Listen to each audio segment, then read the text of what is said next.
vous avez parlé notamment des minorités sexuelles. En tout cas, en République démocratique du Congo, beaucoup d'efforts ont été faits ces 20 dernières années pour protéger toutes les minorités. Je parle des pygmées notamment. Je vais revenir sur ces questions, parce que la question suivante était consacrée aux pygmées.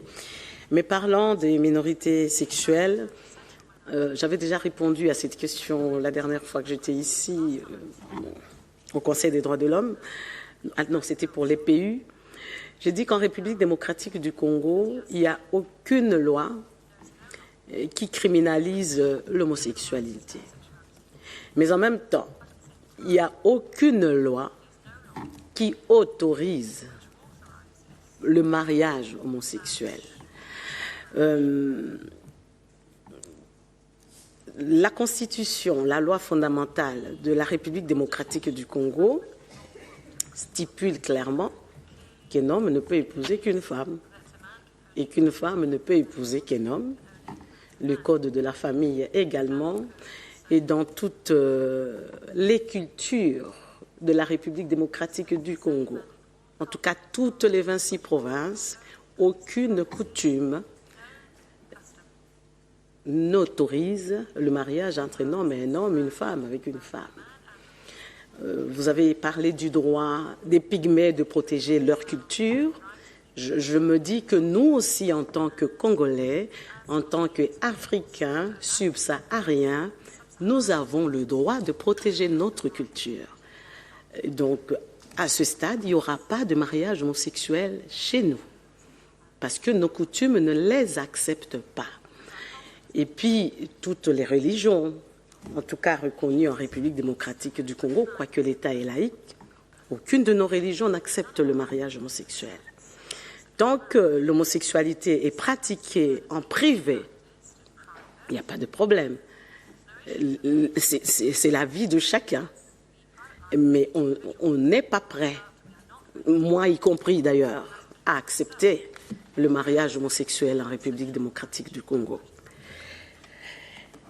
Alors, vous avez parlé des droits des peuples autochtones et des pygmées. C'est vrai que des pygmées ont connu des soucis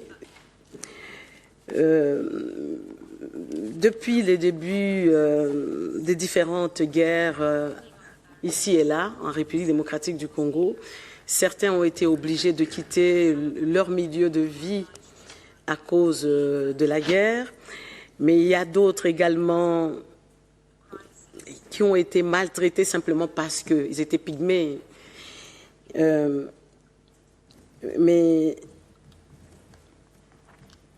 entre-temps, beaucoup de choses ont évolué, bien que je sais qu'il y a peut-être ceux qui pensent à ce qui s'est passé dans la province du Tanganyika il y a quelques mois entre les Pygmées et les Bantous.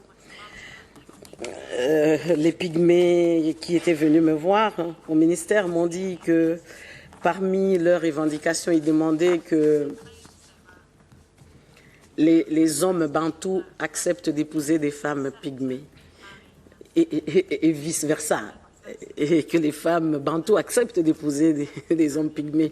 Mais vous comprenez mon embarras, on ne peut pas obliger quelqu'un à épouser une femme qui n'est pas de son choix, ni à épouser un homme qui n'est pas de son choix. Le mariage est un acte libre, mais en ce qui concerne leur milieu de vie, nous faisons le maximum, en tout cas, pour que les droits des pygmées soient respectés, qu'il y ait de moins en moins de déboisement. Il faut sensibiliser parce que pendant longtemps, ça ne date pas d'aujourd'hui, pendant des siècles, on a coupé le bois, surtout dans des provinces où il n'y a pas d'électricité. Le charbon de bois est utilisé comme source d'énergie pour cuisiner. Mais il y a également le fait d'exploitation minière,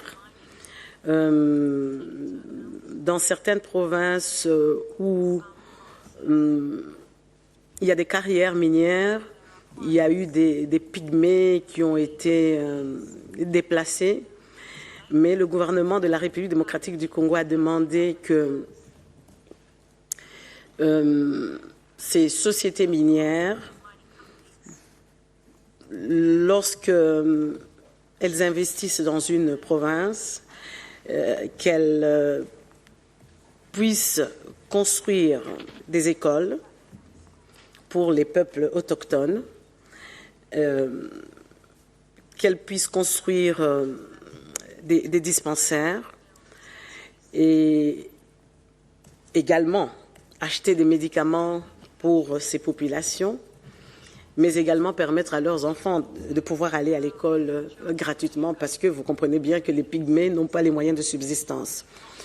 Mais il y a également une loi sur la protection des peuples autochtones qui est encore en attente à l'Assemblée nationale.